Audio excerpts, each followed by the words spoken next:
மீனம், பூரட்டாதி, உத்திரட்டாதி, ரேவதி இந்த 3 நட்சத்திரம் 9 பாதங்களை கொண்ட ராசி. ராசியின் அதிபதினு சொல்லக்கூடியவர் குரு.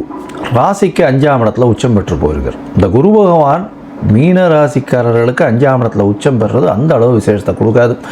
குழந்தைகள் மூலியமாக அவர்களுக்கு தனம் கிடைக்கும். ஆனால் அவர்களுடைய பர்சனல் லெவல்ஸ் ரொம்ப அடிபட்டு போகும். குரு உங்களுடைய ராசியை பார்க்குறார். இருந்தாலும் குரு பகவான் சனி உங்களுடைய ராசியிலே இருக்கார். உங்களுடைய ராசியில் சனி 7 சனி நடக்கிறது, ஜென்ம சனி நடக்கிறது. உடல் நலத்தில் பிரச்சனை வரும், மனக்குழப்பங்கள் அதிகம், தீர்க்கமான சிந்தனைகள் எடுக்க முடியாமல் இவ்வளோ நாள் திணற இருப்பீங்க. இப்போ குருவின் பார்வை உங்களுக்கு தீர்க்கமான சிந்தனையை கொடுக்கும். எடுத்த காரியங்களில் வெற்றியை கொடுக்கக்கூடிய வாய்ப்பு இருப்பினும் உடல் நிலையில் சற்று பின்னடைவு இருந்தே தீரும். ஜாகிரதையாக இருக்கிறது நல்லது. வண்டி வாகனங்களில் போகும்போது ஜாகிரதையாக இருக்கிறது நல்லது. சரி, குருவின் பார்வை இருக்குது அப்படின்னும் பொழுது எடுத்த காரியங்களில் வெற்றி கிடைக்கக்கூடிய வாய்ப்பு உண்டு. உங்களுக்கு இவ்வளோ நாளாக ஒரு அந்தஸ்து கௌரவத்திலலாம் பிரச்சனை இருந்தது. அது சற்று கலங்கப்பட்டு இருந்திருக்கும். இப்போ சற்று பெட்டராக இருக்கும். எப்போ அப்படின்னா 26/5/2026 20/10/2026 வரை உண்டான காலகட்டத்தில் நல்லபடியாக இருக்கக்கூடிய வாய்ப்புகள் நிச்சயமாக உண்டு. 5ஆம் இடத்தில் இருக்கக்கூடிய குரு பகவான் உங்களுக்கு புத்திர ஸ்தானத்தில் போய் இருக்கிறதுனால, குருவே புத்திர காரகனாக இருக்கிறதுனால குழந்தை பிராப்தியை கொடுக்கக்கூடிய வாய்ப்புகள் நிச்சயமாக உண்டு. உங்களுடைய ராசிக்கு 5ஆம் இடம் பதவி, புகழ், அந்தஸ்து, கௌரவத்தையும் ஏற்றக்கூடிய வாய்ப்புகள் நிச்சயமாக இருக்கும். இவ்வளோ நாளாக உங்களுடைய புகழ், அந்தஸ்து, கௌரவம் சற்று கம்மியாக இருந்திருக்கும். இல்லைன்னா கொஞ்சம் பிரச்சனைகளில் இருந்திருக்கும். இப்போ உங்களுக்கு அது நிச்சயமாக நல்லபடியாக வரக்கூடிய வாய்ப்புகள் உண்டு. அது தவிர உங்களுக்கு மேற்படிப்பு கல்வி கிடைக்கக்கூடிய வாய்ப்புகள் உண்டு. குழந்தைகள் மூலியமாக பெருமை கிடைக்கக்கூடிய வாய்ப்புகள் உண்டு. குழந்தை பிராப்தி ஏற்படக்கூடிய பாக்கியங்கள் நிச்சயமாக கிடைக்கும். உங்களுடைய ராசிக்கு 5ஆம் இடத்தில் இருக்கக்கூடிய குரு பகவான் உங்களுடைய ராசிக்கு 9ஆம் இடத்தை பார்க்குறார். அது தவிர உங்களுடைய ராசிக்கு 11ஆம் இடத்தை பார்க்குறார். அது தவிர உங்களுடைய ராசியே பார்க்குறார். உங்களுடைய ராசிக்கு 9ஆம் இடத்தை பார்க்கறதுனால தந்தையின் மூலியமாக நல்ல உங்களுக்கு ஆதாயம் கிடைக்கக்கூடிய வாய்ப்பு, ஒற்றுமை கிடைக்கக்கூடிய வாய்ப்பு, பூர்வ ஜென்ம பலன்கள் நல்லபடியாக இருக்கும். மூதாதையர்களின் ஆசீர்வாதங்கள் இருக்கக்கூடிய காலகட்டமாக அமைய போகிறது. அதை தவிர வெளிநாடு போய் படிக்கணும்னு நினச்சிட்டு இருக்கிறவர்களுக்கு கண்டிப்பாக வெளிநாடு போய் படிக்கக்கூடிய யோகத்தை இந்த காலத்தில் கொடுப்பார். ஏன்னா 7 சனி வேறு இருக்குது. அதனால் வீட்டை விட்டு வெளியில் பிரிஞ்சு போய் படிக்கிறதுன்றது நிச்சயமாகவே நல்லபடியாக இருக்கும்.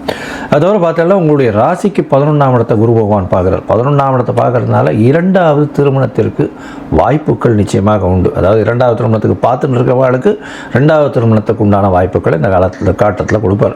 தொழிலில் அதீதமான லாபங்கள் வரக்கூடிய வாய்ப்புகள் உண்டு. குருவே 11ஆம் இடத்தை பார்க்குறார். அதாவது தனக்காரகனே இது லாபஸ்தானத்தை பார்க்கறதுனால கண்டிப்பாக பெரிய ஏற்றம் கிடைக்கக்கூடிய வாய்ப்புகள் நிச்சயமாக உண்டு. மூத்த சகோதர சகோதரிகளோட மூலியமாக நல்ல ஒரு ஆதாயம் கிடைக்கக்கூடிய வாய்ப்புகள் இந்த காலகட்டத்தில் நிச்சயமாக அமையும். சரி, மொத்தத்தில் பார்க்கும்போது இந்த மீன ராசிக்காரர்களுக்கு நல்ல ஒரு ஏற்றமான காலம் இருந்தாலும் உடல் நிலையில் பின்னடைவு இருக்கத்தான் செய்யும். சனி பகவான் ஜென்ம சனியில் இருக்கிறதுனால மனக்குழப்பங்கள் சற்று அகலக்கூடிய வாய்ப்புகள் நிச்சயமாக உண்டு. குழந்தை பிராப்தி ஏற்படக்கூடிய பாக்கியம் உண்டு. உங்களுக்கு புதிய பதவி, புகழ், அந்தஸ்து, கௌரவம் வரக்கூடிய வாய்ப்பு, ஏற்கனவே பட்ட அடியிலேருந்து கொஞ்சம் வெளியில் வரக்கூடிய வாய்ப்புகள் இந்த காலகட்டத்தில் அமையும். உங்களுடைய ராசிக்கு பார்த்தலையானால் மூதாதையர்களின் ஆசீர்வாதங்கள் நல்லபடியாக இருக்கும். வெளிநாடு போய் படிக்கக்கூடிய பாக்கியம் இந்த காலகட்டத்தில் நிச்சயமாக அமையும். அது தவிர பார்த்தாலேயானால் 2வது திருமணம், அதாவது தனியாக விடப்பட்ட ஆணோ பெண்ணோ 2வது திருமணத்திற்கு பார்த்து கொண்டிருந்தார்களே ஆனால் அவர்களுக்கு 2வது திருமணம் நிச்சயமாக இப்போ கைகூடக்கூடிய வாய்ப்புகள் இந்த காலகட்டத்தில் இருக்கும். மூத்த சகோதர சகோதரிகள் மூலியமாக ஆதாயம் வரும். அவர்களால் நிச்சயமாக நல்ல ஒரு ஆதாயம் கிடைக்கக்கூடிய காலகட்டமாக இந்த காலகட்டம் அமைய போகிறது. உங்களுடைய ராசிக்கு செய்யக்கூடிய தொழிலில் அதீதமான லாபங்கள் வரக்கூடிய வாய்ப்புகள் இந்த காலகட்டத்தில் உண்டு. அதாவது எடுத்த காரியங்கள் எல்லாமே வெற்றிகரமாக இருக்கக்கூடிய வாய்ப்புகள், நினைத்ததை அடையக்கூடிய வாய்ப்புகள் நிச்சயமாக உண்டு. இருந்தாலும் உடல் நலத்தில் பின்னடைவு நிச்சயமாக இருக்கும். நிறைய அலைச்சல் இருக்கக்கூடிய காலகட்டமாக இருக்கும். வேலையில் கொஞ்சம் தொய்வு இருக்கக்கூடிய வாய்ப்புகள் நிச்சயமாக உண்டு. உங்களுடைய ராசியை குரு பகவான் பார்க்கறதுனால கண்டிப்பாக உடல் நலத்தில் சற்று முன்னேற்றம் இருந்தாலும் தீர்க்கமான சிந்தனை சிந்தனை மூலியமாக வெற்றிகளை கொண்டு வரக்கூடிய வாய்ப்புகள் இந்த காலகட்டத்தில் நிச்சயமாக அமையும்.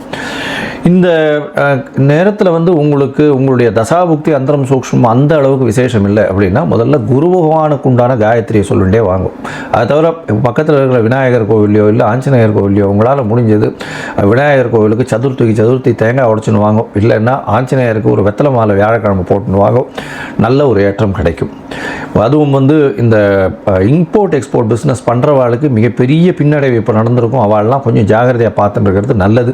அதை தவிர வந்து இந்த நாலேஜ் ட்ரான்ஸ்ஃபர் தங்கம் முதலீட்டாளர்கள் இவாளுக்கெல்லாம் வந்து கொஞ்சம் ஜாகிரதையாக இருக்கிறது நல்லது. அதை தவிர வந்து லா அண்ட் ஆர்டரில் இருக்கிறவங்க, ஜஸ்டிஸாக இருக்கிறவங்க, ஜட்ஜஸாக இருக்கிறவங்க இவங்களுக்கெல்லாம் வந்து இந்த காலகட்டத்தில் பெரிய தொல்லை நடந்திருக்கும். அவெல்லாம் கொஞ்சம் ஜாகிரதையாக இருக்கிறது ரொம்பவுமே நல்லது.